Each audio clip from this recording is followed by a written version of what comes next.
Good evening, everyone. It's so nice to have everybody here. And with Shira, the living room is expanding to fit everyone. So that's beautiful. Shira, your living room is growing with our Torah class. It's beautiful. So thank you, everyone who's here. It's so lovely to have everyone here. For everyone on Zoom, it's lovely to see you as well. Those of you we see, those of you we don't see, it's all good. You're all welcome here. And I just want to welcome everyone to our new series. I have to tell you, this is a series that I have been really looking forward to teaching for a while. I had this one on my mind for a while, and we now have the perfect timeline now for the next several weeks, however many weeks it lasts. God willing, we'll take it as it comes. That's where we're at right now, but God willing, we do have a month, 5 weeks, 6 weeks at least, Bezrat Hashem, for this series. And our focus for these classes is, for those of you who saw on the chat, the title that I posted today, Creating Sacred Spaces. And, we touched upon this subject a little bit last week at our mezuzah event.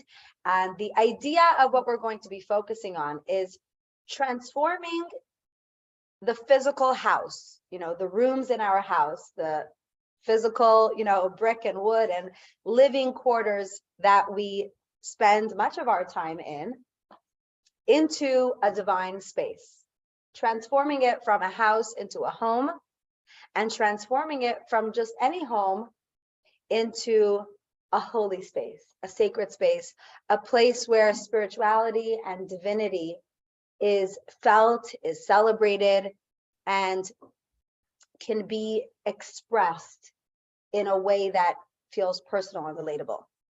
So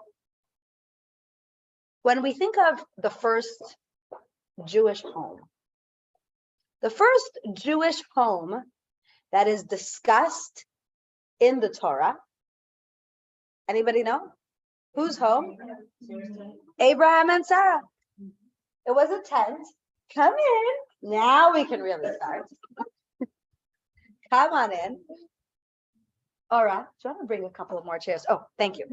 So the first home that we learn about in the Torah is an extremely unique one.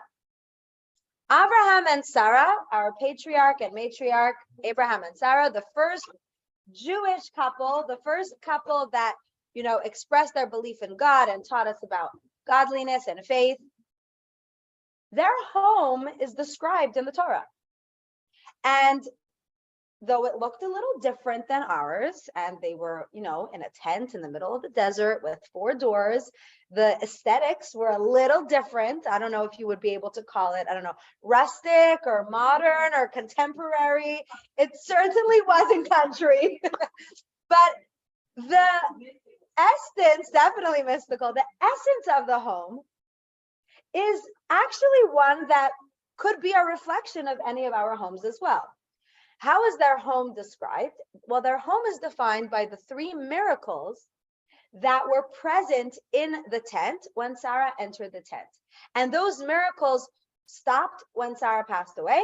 And when Rivka, the wife of Yitzchak, entered the home and they were married, those miracles returned. And these were the miracles that defined the homes of our matriarchs.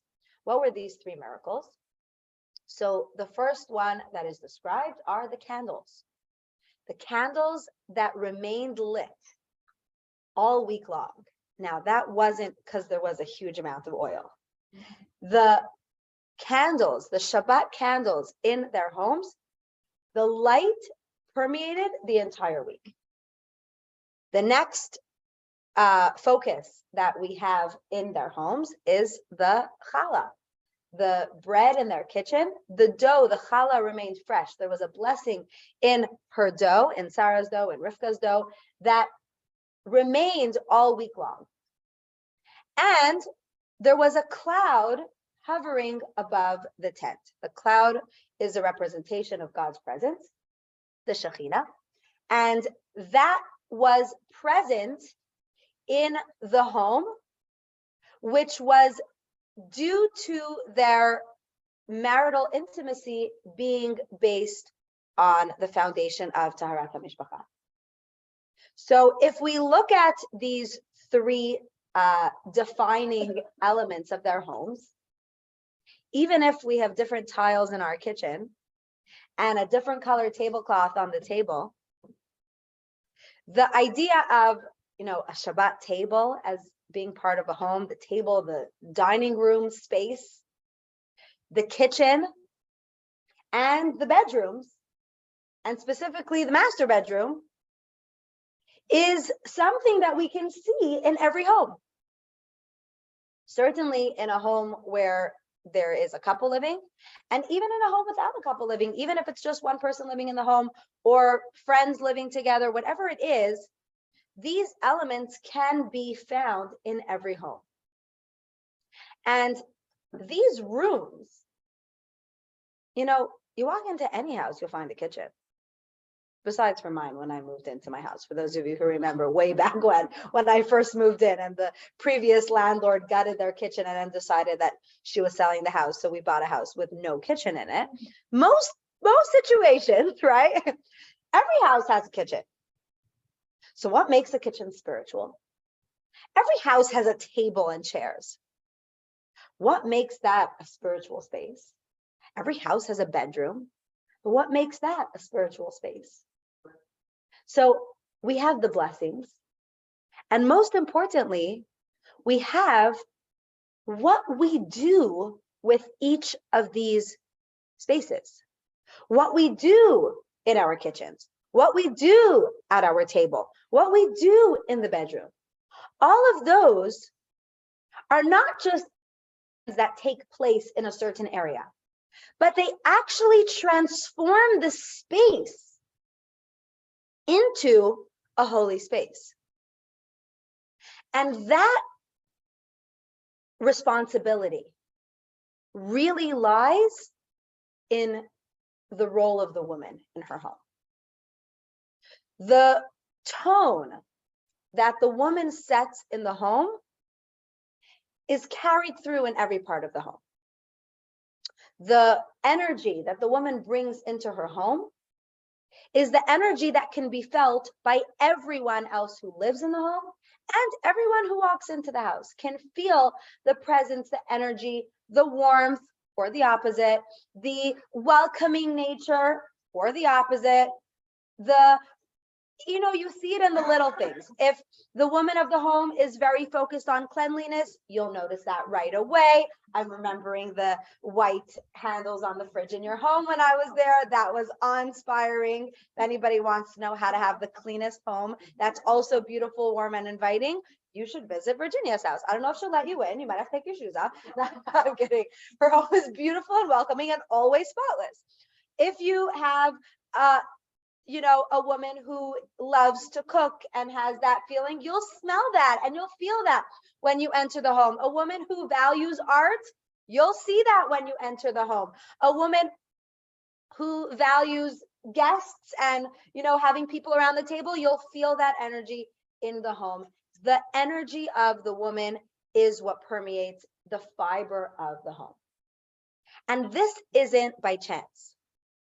This is part of the role that Hashem entrusted to women. The Torah tells us that there's a verse that says, Beito zo ishto. What does that mean?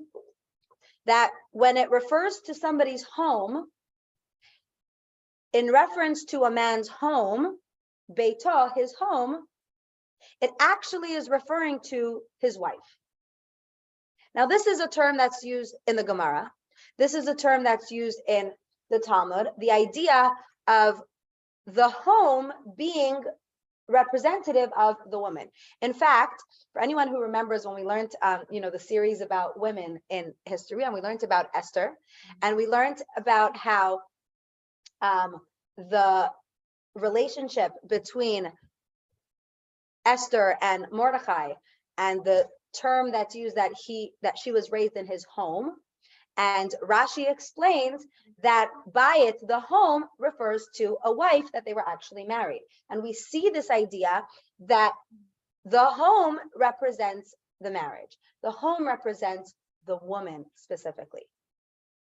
Why is that? Because the woman is the one who sets the tone for the house. Now, it's very possible to look at this idea and think, okay, so does that mean the woman always has to be home? And does that mean the woman has no role if she's not married? Where does that play into every person's scenario? So first of all, a woman does not need a husband in order to be a woman. The mitzvot that are given to women, some are within the context of marriage, but not necessarily. Obviously, taharat mishpacha, family purity, having children, that's within the context of a marriage. But Shabbat candles, challah, kosher, all of these other ideas, which we're going to be focusing on, are specific to the woman, regardless of her marital status. But what if she's not always home? Should she always be home? What is the the quintessential role for a woman in creating this environment in her home? Does she always have to be present in her home? So I was thinking about this idea, and I say this as a working woman and as a working mother. The idea can actually be found in the concept of the mezuzah. We spoke about this last week, how the mezuzah is the protection for the home. The mezuzah is the spiritual, security system, the spiritual presence on the walls of our home. But we know that the mezuzah serves as a protection for the people of the home, not just when you're in the home, also when you're on your way. Because the presence of the home is strong enough to carry you within the home and without. When you're in this space and when you're beyond the space, because the home is the base. The home is the foundation. And the same is with a woman's role.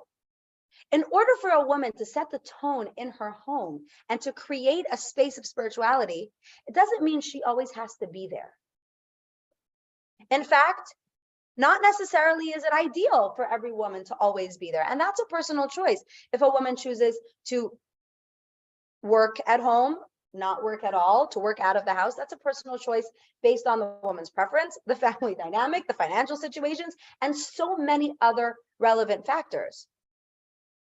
But the energy and the focus that the woman brings to her home carries both when she is at home with her family and when she's out of her home and when her family is also out of her home. Because really, it's all about the focus. If a woman makes her home her focus, even if the majority of her day she's not at home, but when she's home, she's investing in the spirituality of her space, that investment has benefits that are all encompassing. And so as we're exploring the different parts of the home and how to bring spirituality into each part of our home, we have to remember, it's not about being home all day. It's about infusing the moments that we are at home, that we are with our families, that we are in our space, and making it worth the spiritual essence that we can always feel even when we're not at home. That the warmth and the energy and the vibrancy that we bring into our home carries us throughout the day and makes us want to come home at the end of the day. Makes us feel that space, makes us feel that energy. And that experience is something that doesn't just come on its own. It takes effort, it takes focus. We definitely have to invest in making the space something beautiful, just like you need to invest and put effort into making your home aesthetically beautiful, just like you need to put effort into making your home comfortable and enjoyable to be around, to be in physically.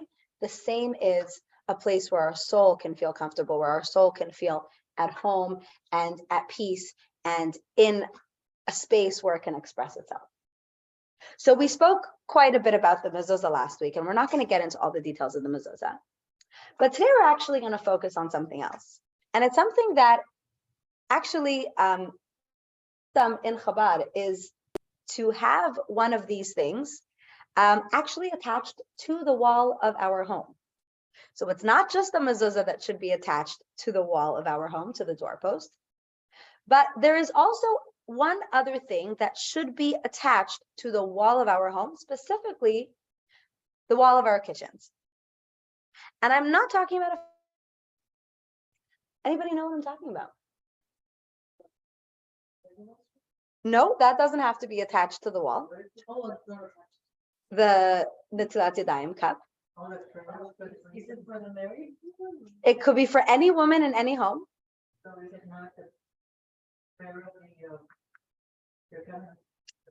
Well, that is a custom that some people choose to hang in their home. But actually, every home should have, definitely in the home, but the custom is also to attach it to the wall, is a charity box.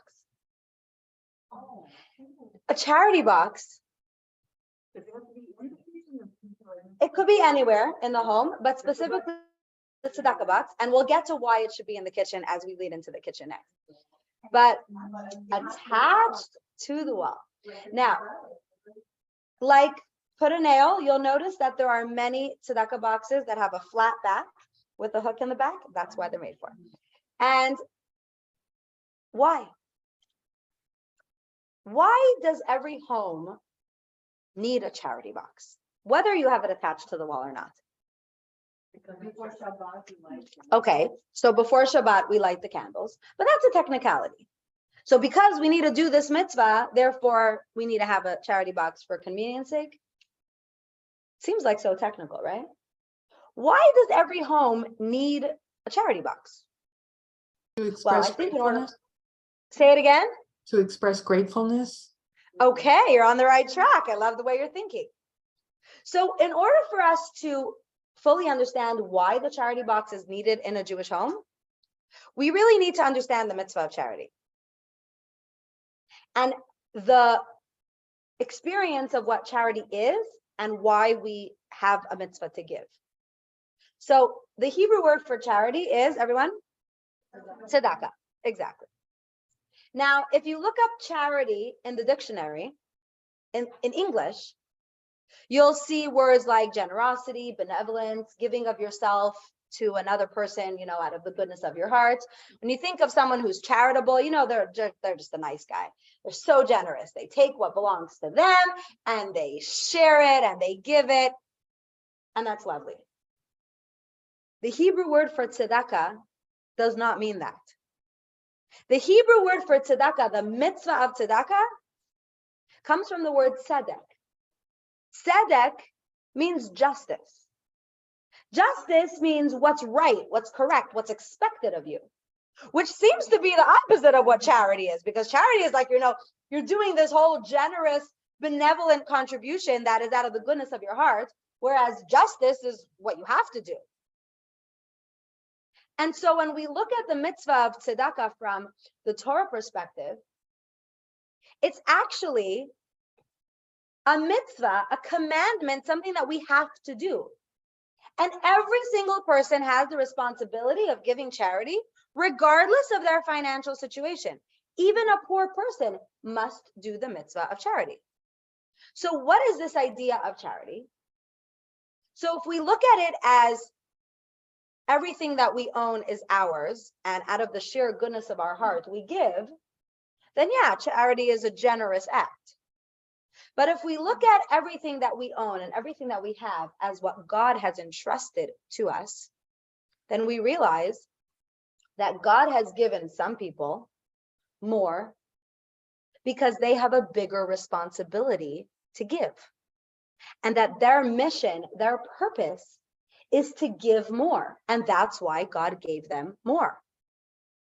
And this applies financially and also in many other areas of giving charity. In fact, the first time we have the discussion in the Torah about people donating things is in Parshat Teruma, when we learn about the donations that were given for the building of the temple. In the desert, when after the Jews, committed the grave sin of the golden calf and there was a strong need for the Jews to reconnect and have a physical presence of godliness in the world. And Hashem instructed Moshe that we should build the Mishkan, the temple. Where did they get all of the supplies for the temple? All the gold and the silver and the wood and everything, everything that they had were all contributions that the Jews gave. And there was a big charity campaign. It was a fundraising campaign, but with no matchers. Just everybody had to give what they had. Now, the Jews were very wealthy because they had taken tons of riches out of Egypt from the Egyptians. And when the Egyptians washed up on the shore after being drowned in the Yam Suf, again, all of their riches washed up on the shore.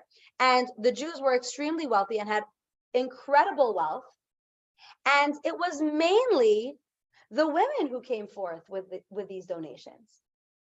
Because previously, when the Jews had collected gold to make the golden calf, the men were very eager to give their own gold, but the women refused to get involved in the golden calf. They didn't donate when it came to building the golden calf. But when it came to donating for the Mishkan, the women were the first to give. In fact, they even came forward and they gave their mirrors. And Moshe was unsure if a woman's mirror was appropriate to be used for the Holy Temple. In those days, the mirrors were made of copper. And, he thought mirrors that women use are, for vanity, maybe for immodesty. Should they be used for the temple? And he asked God, and God said specifically it was the merit of those mirrors that the women used to make themselves beautiful so that their husbands would be attracted to them, even though they were slaves, so that they would continue to procreate and continue the Jewish nation. And those very mirrors that the women donated were used to make the kiyar, the big, the sink that was in the temple, the wash basin that the Kohanim, the Levites used to wash their hands and feet before service every day. So the women were the first ones to bring in this generous contribution. But we see that the contributions were their physical objects, and also they gave of their talents and their skills. The women who were expert weavers were the ones who wove the curtains for the temple. They donated their skill, their expertise, their resources, their talents for Hashem. And this is all part of the mitzvah of tzedakah. Every person has what to give. Every person has something that they can share with somebody else. Now, there is the mitzvah of giving a tenth of one's earnings to charity, but that's relative to how much you earn. That's not going to be the same for everybody else. And that depends on your financial situation. And that is extremely important, that every person who, earns money, who brings in money, should give a tenth to charity. That's the mitzvah of Meiser. And it's a very important element in Judaism. But that doesn't have to be done at home. So why do we have to have a charity box in the home? To remind us that our home should be a place that's not just all about us. That our home should be a source of giving. That we should not just recognize what I need to make myself comfortable, but also to get into the mindset of what can I give to others? What can I share with somebody else? How can I contribute to people around me? Whether that's financially, that could be something as simple as inviting a guest or sharing a friendly word with a neighbor, or using a talent or a skill for the benefit of somebody else, sharing a contact for somebody else that could help them with their business. Whatever it is, having the charity box in our home physically in our home reminds us to constantly be in the mindset of giving, which ties in with a mindset of gratitude. Because when we are in the mode of thanking God for everything that we have, we want to pay it forward. And when we're in the mindset of everything that I have is a blessing from God, then we remember that it is now our duty to share that blessing. In fact, there's a beautiful story that's told about Sir Moses Montefiore, who was a very big philanthropist in the early whatever hundreds, because you know me and history. But he was extremely wealthy, and he was a very, very generous man. And somebody once asked him, "What's your net worth? How much are you worth?" And they were expecting a number that would be, in today's economy, billionaire. And he gave a very specific number, a very big number, but not as much as he had earned. And they thought that he was just, making it up. He said, "This is exactly how much I'm worth." Let's say, I don't know, imagine we would say, let's say 100 million. I'm making up numbers now, and he's earned in his business and his net worth and his profits and his, his estates and everything that he owns is worth so much more. They said, "Really? That's it?" He said, "Yeah, that's how much I'm actually worth." Now it was a very large number. So they said, "How did you arrive at this number?" He said, "This is the exact amount of charity that I've given in my life."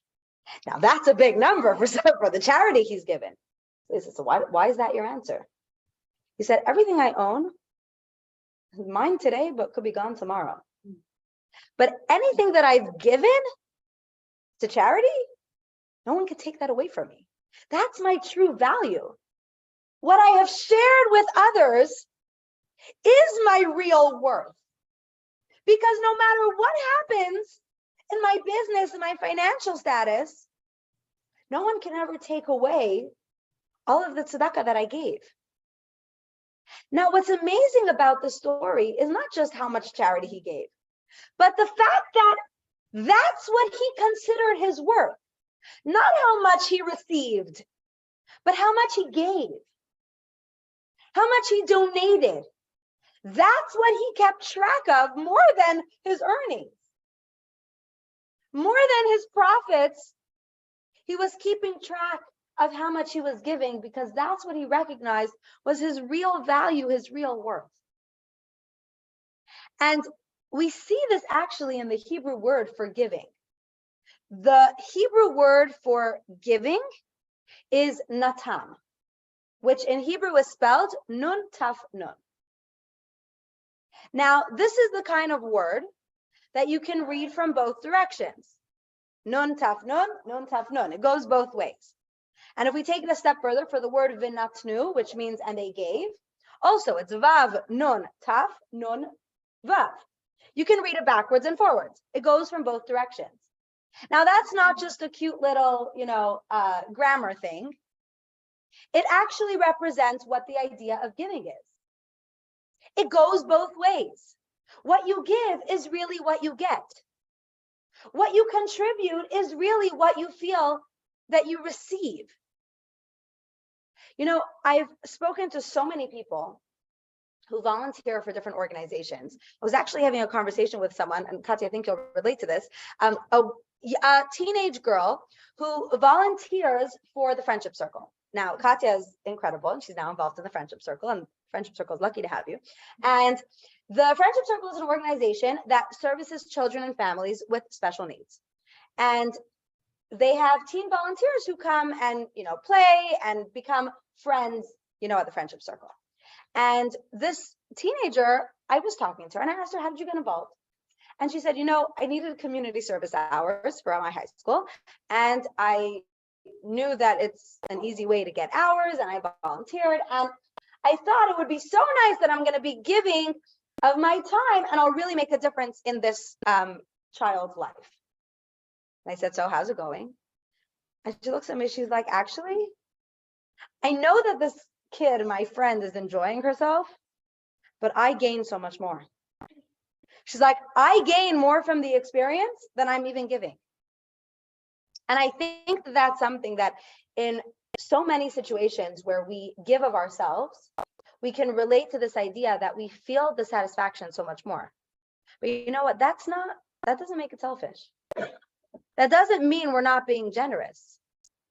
It means that our soul is feeling fulfilled. The satisfaction that we get when we give, really is our neshama thanking us for allowing the mitzvah to be done. Because that's what our soul is here for. Our soul is here for mitzvahs. The reason we are in this world is to do good deeds and acts of kindness. And the satisfaction that we feel is our neshama saying, doing this, we're doing good. This makes me feel alive. This makes me feel good about myself. You know, somebody once told me, she said that one of the best ways for her when she's feeling down about whatever situation she has, when she can't pull herself out of her rut, what does she do? She helps somebody else who's in an even worse situation than her. And that's what pulls her out of it. Because the act of giving and helping somebody else inspires her, makes her feel motivated. It makes her feel alive. And that's really what giving is all about. So we don't just give for our own personal benefit. We give because this is why we are in this world. And the reason why we have a charity box in our home is to make our home a place of giving. That when we are in our home, we should feel that we want to give. And that is why there is a custom, before one cooks, one should put a coin into the charity box, which brings us to why the custom is to have the charity box in the kitchen, to remind us of that. Because when we are cooking, which means that we are providing food for those of us in our home, whether it's ourselves, our families, our friends, whoever we're cooking for, we want to remember that we are blessed to have food in our kitchen that we can cook, and that we should share that blessing with somebody else. So we put a coin into the charity box before we cook. And specifically before cooking for Shabbat, it's the custom to put a coin in the charity box. Now I'm going to just give you a major life hack, because in my kitchen, I don't just have a charity box attached to the wall. I also have a bowl of coins because that makes me remember it's super easy to do it. And what happens is that when the bowl of coins is empty, I donate that value to the tzedakah, and then I dump it out and I keep going, but I give the value of it to tzedakah. So I always have the coins on hand because we want to make it easy for us to do the mitzvah. You know, that's actually such a good idea. I always bring me to like So I used to do the same thing. Instead, I just give a $20 bill because I don't go to the bank to keep getting coins. But I know, I totally feel you on that. My husband in his brilliance was like, why are we giving coins? We may as well just, if the value of it is $20, give a $20 bill to tzedakah and use the coin again. So that's what we do now because coins are heavy. But the truth is, why do we have these coins in the bowl in the kitchen? Because we want to make it practical so that it's something that we can actually do. My kids give a coin every morning before they go to school after washing the Tilat Yadayim in the kitchen. It's right by the sink, for those of you who know my kitchen. On the windowsill right above my sink, I have a little hook. It's a nail in the wall, and the hook, the charity box is stuck to the wall. Now it is removable, so I can take it off so the kids could reach, but then I hang it back up because we want it to be in the fiber of our home, that the very walls of our home should be a space of giving, a space of generosity, a space of charity. And that's something that takes little tiny actions, but creates such a huge impact. Now, there's a question that's asked. And before I tell you the answer, I want you to give me your opinion. What would be a bigger mitzvah? To give $100 to charity one time, or to give $1 to charity 100 times? Same monetary value. What do you think? $1 100 times. Such smart women we have here. In fact, if you give the mitzvah, if you give $100 to charity, you fulfill one mitzvah, a beautiful one, a generous one. If you give $1 to charity 100 times, you fulfilled 100 mitzvahs. So what's the idea of giving small amounts consistently? Now, there's two aspects of charity. There's giving charity to, let's say, a synagogue or an organization where large contributions have a huge impact and are extremely valued and extremely important. But then there's also doing the mitzvah for ourselves. And the reason why each individual act of giving is its own mitzvah is because at each moment, you're engaging in the feeling and in the action of giving of yourself. Even if you're only giving $1, even if you're only giving a dime, you are doing something that involves taking something that belongs to you, that you worked for, that you earned, and giving it. And the Torah recognizes that that's not easy. It's not easy to part with something that you worked hard for. But by doing so, you effect a change within yourself. You become a more giving person. So someone who donates $100 to charity versus someone who donates $1 to charity for 100 consecutive days, the person who made a generous contribution is extremely blessed. But the person who gave a smaller contribution over 100 consecutive days changed something within themselves. They became a giver. They got into the habit of giving, which is why we have the custom to give a small amount of charity before we pray every day. Now, that should not take the place of a person giving large contributions to organizations that they support. But a person should place even one coin into the charity box every day, preferably before prayer, but anytime during the day. So that every day is a day of giving. So that every day we effected a change within ourselves that we gave of ourselves. And preferably that should be in our home, so that our home becomes the space of giving. Our home becomes the environment where giving, generosity, selflessness, which goes hand in hand with gratitude, is the energy and the atmosphere in the home, because that carries over to the children that learn that example. That carries over to the friends who come into the house. This is a space of giving. This is a space of being welcoming. This is a space of generosity. And the charity box on the wall in the home is that symbol. So creating the space where every space in our home is spiritual, is holy, comes when we do the act of charity. And specifically, when we do it with mindfulness. Now, if somebody gives charity unwillingly or mindlessly, they still fulfilled the mitzvah. In fact, there are 8 levels of giving charity. They're still doing the mitzvah, even if they, give charity to someone begrudgingly, or even if they don't want to and they do it anyway, they still fulfill the mitzvah to a certain extent. But with each level of intention and sensitivity to the person they're giving to, and feeling of being able to really help that person, with each level as a person goes up, the value of their mitzvah becomes greater. What does that mean? Mitzvahs don't have a price tag on it where this mitzvah is worth $1 and this mitzvah is worth $1,000. What does that mean, the value of the mitzvah? We spoke about this when we spoke about the idea of prayer several times, that what is a mitzvah? What is a blessing, a mitzvah? It's a connection that you form with God. So each act strengthens our bond with Hashem. So the more valuable your mitzvah of charity is, it just means the closer you are with God, the more connected your soul is with its source, and the more you feel your neshama.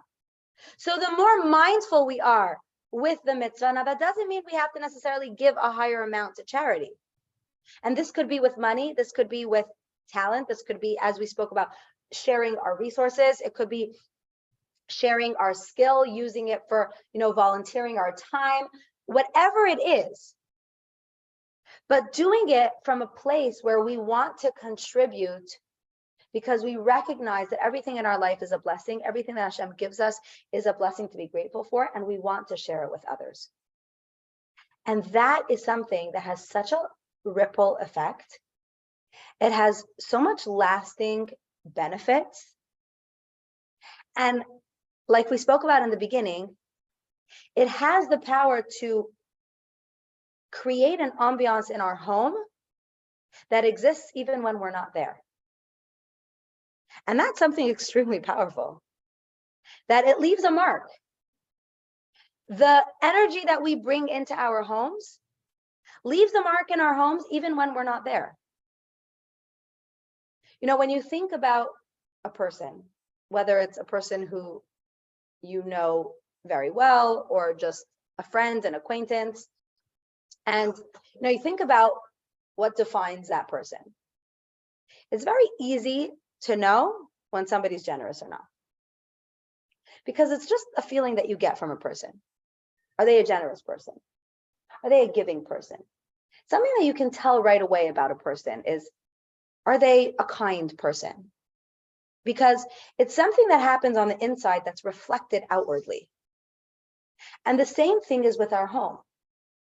When we act in a generous way within our home, it's reflected in the very fiber of our home. So the first step, after, of course, having the mezuzah on the doorpost in our home to create that spiritual space, is making our home a place of kindness, of love, of giving, of generosity. And if we can take away one thing, I would say even two things from tonight that we can really practically put into right away practice, is number one, have a charity box in our home. And if you can, attach it to the wall of your home, because you're making a statement that this building, the physical walls of our home, is a space of generosity.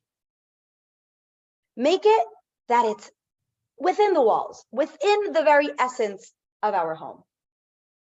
And the second thing is, don't just have that charity box, use it. Use the charity box. Use the charity box, give a daily, a little bit every day to make that action a part of your routine. And by doing so, it has this tremendous effect.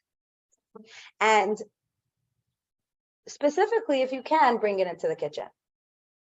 And before you cook, give a little charity. Which brings us to segue into, God willing, in our next class, we're going to discuss, besides for having a tzedakah box in the kitchen, what else makes the kitchen holy? For that, you're going to have to tune in next week. If anyone has any questions, yes. So, the concept of having a physical Torah and a physical tzedakah in the house and the kitchen, in the world, you can also give tzedakah very easily, right? Today there's like subscriptions where Yes. every day you donate like $1. So Yes. it's just taken automatically from your account. Is that equivalent, or is it more like a physical act of putting it ourselves? That's a really good question.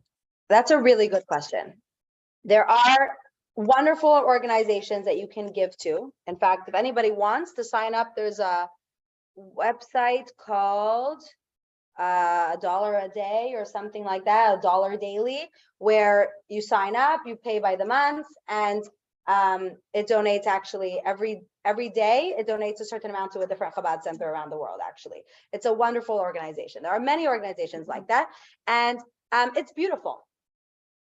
Does that create a habit of giving within you if you don't even know about it or you don't remember it? It's like a set it and forget it type of thing. Not necessarily. You still should have a physical tzedakah box in your kitchen, and you should still put a coin in before you start cooking or before lighting Shabbat candles. You still should, yes. Now, if you know that either you don't have $1 on hand, but you want to give more, subscriptions are not for, pennies and dimes, although they could be. But the act of giving has two things. First of all, it's a physical thing that you're doing, but also more importantly, for anyone who's in a position where they're influencing somebody else in their home or they have children in their home, it's something that your children see. It's something that the people around you see and can learn from. Nobody knows what's coming out of your bank account every month. And that doesn't mean you shouldn't donate on a subscription basis, and whatever organization you support, you should, make it a monthly payment and support whatever organization you're supporting. You should do that as well. But the mitzvah of tzedakah has so much value in the lesson that it teaches us about ourselves also. So even if it's a small amount, then you're only donating $30 a year, even if you're giving a penny every day, let's say, right? But you're still doing that mitzvah, and that's something that you're teaching your family. It's something that, we start from a very young age, that mitzvah, that every child should also give them a little bit of money that they should be able to give their own charity. It's a really important thing. Personally, in my own family, we have the custom on Hanukkah, we don't give Hanukkah presents, we give Hanukkah gelt. And the kids give, they get dollars and $5, however many dollars they have, and they each have their envelope, and they can use the money at the end of Hanukkah. They buy books, whatever they want to buy with it. And we also, gave them a choice of which charity they want to give their money to. And it's their money. And for kids, it's a hard thing. Like, we just earn them, they're counting their dollars. And, this one went to shul and he got an extra $1 from someone. And we discussed the idea of how much we give to charity, and we're teaching these to children from a very young age. And whether it's a child by age or you're a child at heart, it's something we have to teach ourselves to, give of ourselves. So yes, credit card has made our lives so much easier, but there definitely is value in teaching the value of charity. Just like kids should see cash just so they should learn the value of money, kids should see a charity box. And we should also see a charity box to, remember the value of charity. That's a really good question. Thanks for bringing that up. Any other questions? Anybody have anything they want to share? Those of you on Zoom, just unmute yourself if you'd like. Yes, you have another question.